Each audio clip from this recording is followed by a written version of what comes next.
I ran as fast as I could. Behind me, the iron footsteps of those creepy robots could already be heard. Hurry up! The bunker is already close. Come on! And then a metal robo hand closed on my leg. It's over. I struggled, but suddenly my eyes began to close. It looked like I was injected with a sedative. I started to fall asleep. I felt so calm, and at the moment, I was flooded with memories of my parents. How I missed them now. Because they were no longer alive. They were scientists. My dad and mom gave me all their knowledge and developed my talent for chemistry.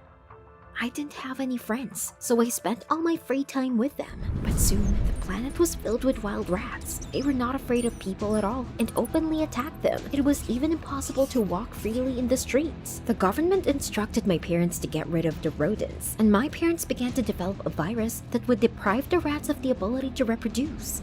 They successfully managed, but conducting final testing, they revealed a side effect for people. Any infected woman most likely would no longer be able to give birth to a female child. This could lead to the extinction of humanity. My parents told everyone about it and wanted to stop the development, but President Evil did not listen to them in order to use the virus.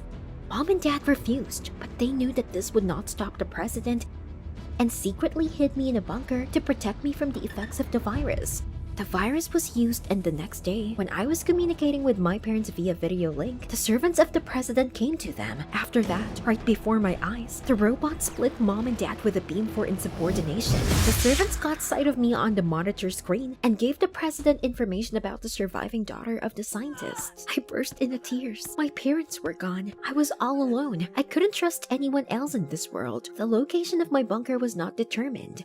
I was safe and I had everything I needed. In addition to the food, my parents left me a lot of books and a screen where the main news was broadcast. From them, I learned the virus had spread instantly and had already worked successfully on rodents. All the channels were talking about it. Gradually, the anger gave way to apathy. I lay in bed all day thinking about what had happened. One day, I learned from a regular news release that the virus still had a side effect that my parents had warned about. Not a single baby girl had been born in the last few weeks. But my parents did not have time to make a vaccine that would have saved the world from the virus. That day I couldn't sleep until late at night. I kept thinking, and at some point, I decided for myself that at any cost, I would finish the work of mom and dad. My love of chemistry would definitely help me. I spent days trying to figure out the formula, but every time it turned out that something was missing.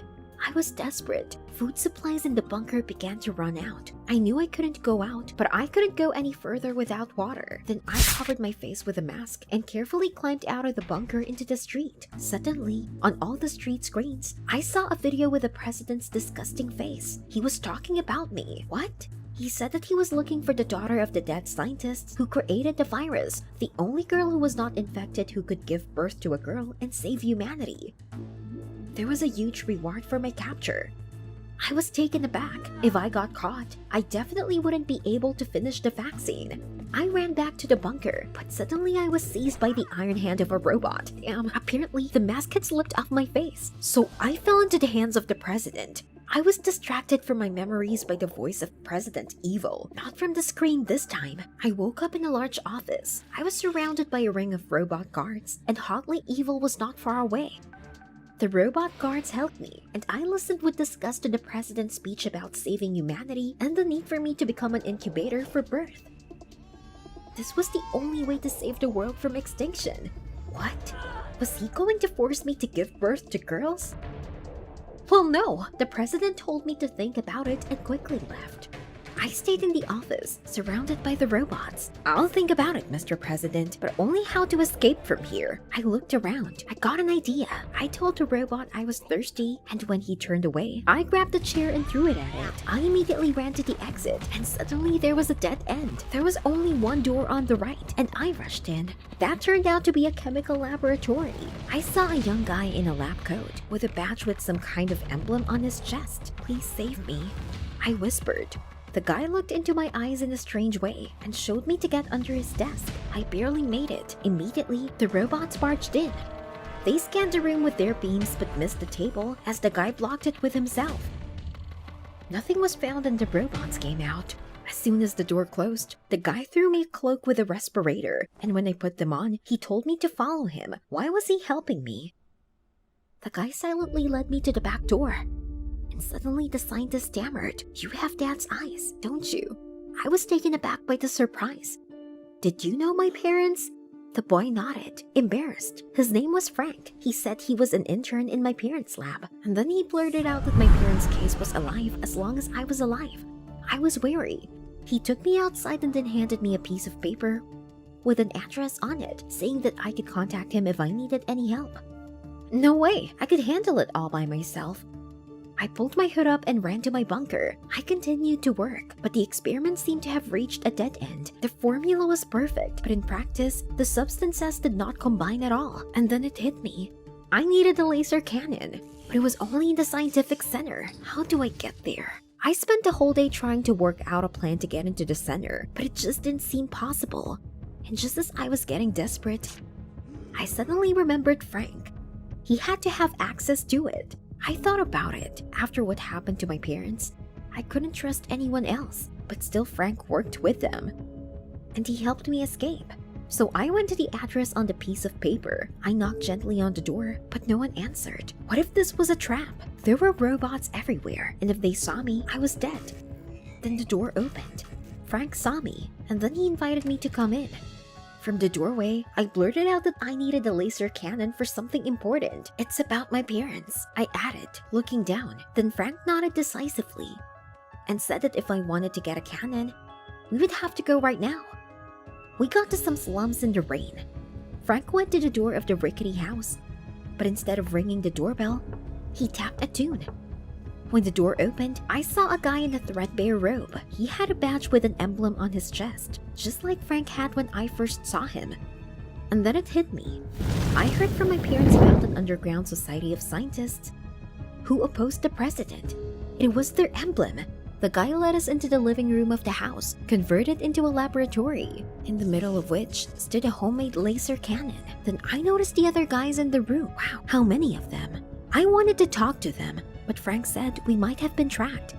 We had to leave. We took the cannon and carefully made our way to his house, constantly looking around. When I saw my face and the amount of the reward on the screens, something went cold inside. Frank seemed to sense it and put his arm around my shoulders. We were saying goodbye when Frank blurted out that he knew what I needed the cannon for. It looked like I'd made a lot of progress with the virus vaccine. I was taken aback by his question. "How did you know that?" Frank said he was secretly developing a vaccine himself, and suddenly he timidly suggested if I would like to continue working in his home laboratory. I hesitated again, but considering that Frank had already helped me several times, I agreed. The thought that we were now allies made me feel so warm. As soon as we got to Frank's house, we went straight to work. We heard on the news that President Evil had increased the search robot army and increased the reward for my capture. It was necessary to finish with the vaccine as soon as possible, but the laser cannon for some reason did not help with the formula. We worked at night and I was dozing off when I was startled awake by Frank's screams. What happened? Frank was quick to say that the substances had finally come together, but he also added that there was something missing from my formula. "Don't hesitate, speak." But then Frank hesitated a little and blurted out that to finalize the vaccine, we need to combine our DNA. The DNA of a man and a woman. I was embarrassed, but Frank took my hand and told me that we would definitely succeed. This is the last leap. We can't stop now. I looked into his eyes and agreed. "Yes, Frank. Let's do this and save the world in the name of the memory of my parents." While he was setting up all the devices, I couldn't find a place for myself, but now everything was ready. I held my breath, and Frank only squeezed my hand tightly to take the blood from my finger. We added drops of our blood to a test tube and pointed a laser at it. At that moment, a bright flash lit up the room. When my eyes adjusted to the light again, I saw Frank smiling. It worked! Without realizing it, I threw my arms around his neck. "We saved the world, Frank." But suddenly the door opened, and the president appeared with a bunch of robots. They had already snapped the handcuffs on my wrists, and then the president turned to Frank and congratulated him on a good job. What? The president added that Frank did the right thing.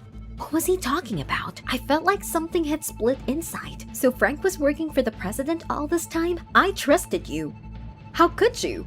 But suddenly Frank said that it was time to end it and rushed to the laser cannon, and in a second, everything was plunged into darkness. I blacked out. I woke up in Frank's arms and he carried me outside.